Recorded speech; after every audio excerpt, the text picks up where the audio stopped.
Baiklah, untuk sistem starter ini salah satu contoh skema dari rangkaian sistem elektrik starter. Sedangkan sistem starter sendiri berfungsi untuk atau sebagai penggerak awal hidupnya engine atau mesin. Suatu mesin atau engine dari posisi semula, posisi mati, jika mau dihidupkan maka membutuhkan penggerak awal. Karena yang namanya engine atau mesin tidak mungkin bisa hidup sendiri. Dan untuk macamnya atau jenis dari sistem starter yang ada di kendaraan, baik sepeda motor maupun mobil, itu ada dua jenis. Yang pertama ada yang namanya tipe konvensional dan tipe elektrik. Untuk yang tipe konvensional ini biasa di sepeda motor yang disebut dengan kickstarter atau selahan gitu ya. Kemudian yang kedua sistem elektrik atau biasa digerakkan oleh tenaga listrik. Kemudian kenapa kok sistem starter bisa menjadi penggerak awal hidupnya engine? Alasannya karena kita tahu syarat hidupnya engine itu ada 3 macam. Yang pertama sistem pengapian. Sistem pengapian harus kuat dan tepat. Kemudian yang kedua sistem bahan bakar. Pastikan bahan bakar masuk ke dalam ruang bakar. Dan yang ketiga adanya kompresi pada ruang silinder. 3 syarat ini harus ada semua jika engine kita mau hidup. Kemudian apa hubungannya ketiga syarat hidupnya engine dengan sistem starter? Mari kita bahas satu persatu. Sistem pengapian ini tinjauan utamanya adalah adanya percikan pada busi yang kuat. Busi bisa memercikkan bunga api yang kuat jika terjadi kenaikan tegangan pada koil ignition. Sedangkan kerja coil ignition itu jika arus yang masuk ke coil diatur antara ada dan tidak ada arus yang mengalir. Agar coil bisa meningkatkan tegangan, arus diatur ada dan tidak ada arus. Nah, itu yang bisa melakukan itu adalah platina. Maka di sini platina harus bisa membuka dan menutup.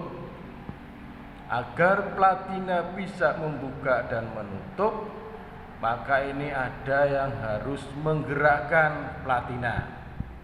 Di dalam komponen distributor yang menggerakkan platina bisa membuka dan menutup adalah distributor shaft. Sehingga distributor shaft di sini harus berputar. Agar distributor shaft ini berputar, maka harus ada yang menggerakkan. Di dalam engine yang menggerakkan distributor shaft adalah camshaft. Maka camshaft harus digerakkan. Gerakan camshaft bisa terjadi jika poros engkol berputar.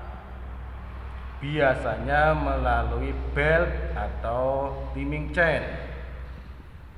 Poros engkol agar bisa diputar dari kondisi mesin mati tentunya membutuhkan gerakan awal. Disinilah letak starter berperan.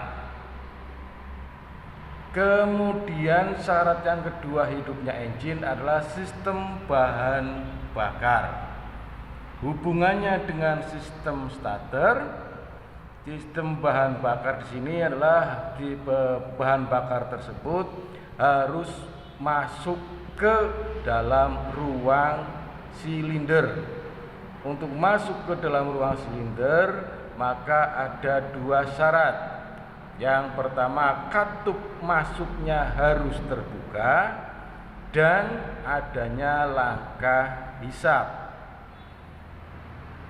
Katup masuk harus terbuka, tentu harus ada yang menggerakkan. Nah, katup digerakkan oleh camshaft.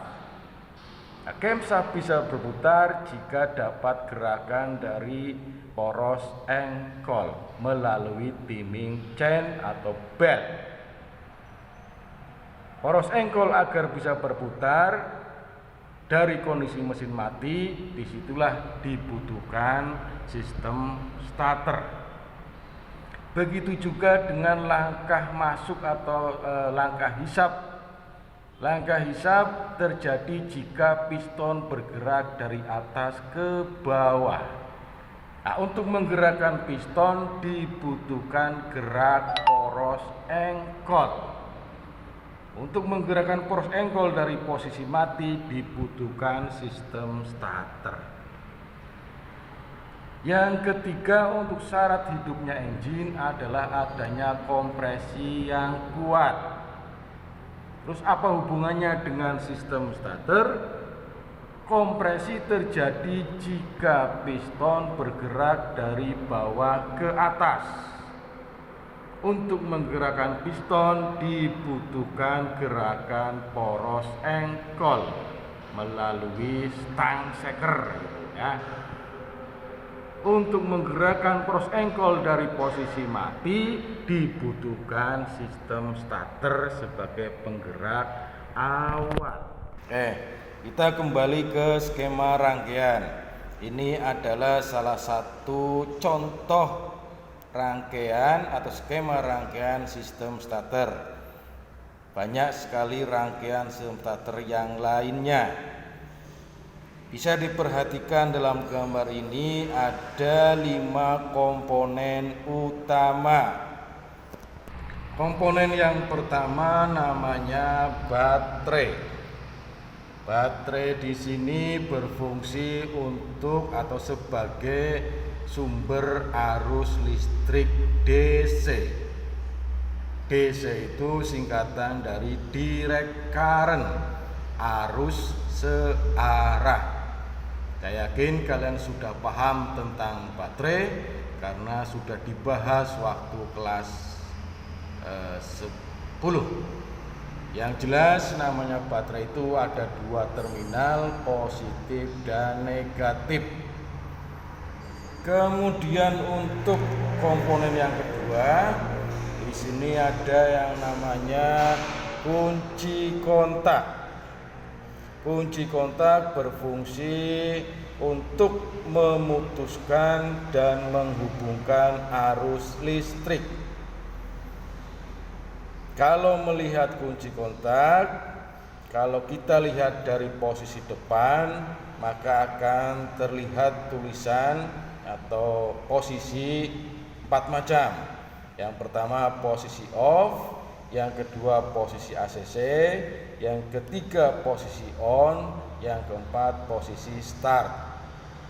Posisi off ketika engine atau mesin mati. Posisi ACC biasanya digunakan untuk atau jika kita menghidupkan aksesoris seperti radio, televisi dan sebagainya dengan catatan posisi engine-nya mati. Kemudian posisi on ini biasanya jika engine hidup. Dan yang keempat posisi start. Ini posisi di awal kerja ketika kita akan menstarter. Kemudian jika kita lihat dari posisi belakang, di situ biasanya ada 4 terminal. Ada terminal B, ada terminal ACC, ada terminal IG, ada terminal ST. Terminal B itu singkatan dari baterai, karena terminal ini masuknya dari baterai positif. Kemudian terminal kedua adalah ACC. ACC itu singkatan dari aksesoris. Terminal ini akan menghubungkan ke aksesoris suatu kendaraan, radio, tip, televisi, dan sebagainya. Kemudian terminal yang ketiga adalah terminal IG. Terminal IG ini singkatan dari ignition. Terminal ini utamanya untuk ke sistem